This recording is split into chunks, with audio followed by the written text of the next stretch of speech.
Series আগে হেরে যাওয়ায় হোয়াইট ওয়াশ এড়ানোর চ্যালেঞ্জ নিয়ে মাঠে নেমেছিল দক্ষিণ আফ্রিকা। অন্যদিকে ফুরফুরে মেজাজে থাকা পাকিস্তান দলের লক্ষ্য ছিল ইতিহাস গড়া।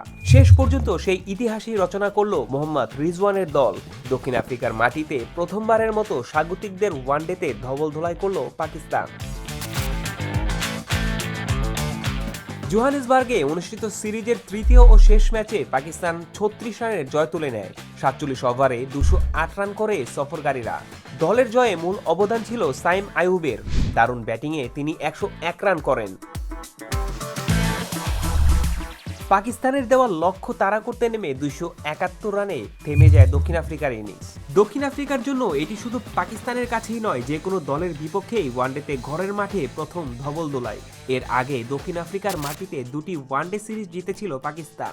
২০১৩ ও ২০২১ সালে ৩ ম্যাচের সিরিজে ২-১ ব্যবধানে জয় পায় তারা।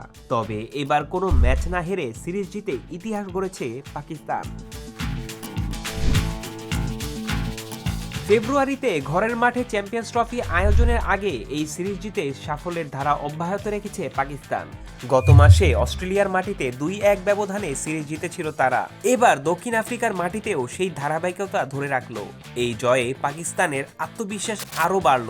চ্যাম্পিয়ন্স ট্রফি শুরুর আগে এ ধরনের সাফল্য রিজওয়ানের দলকে বড় টুর্নামেন্টে ভালো কিছু করতে উৎসাহিত করবে।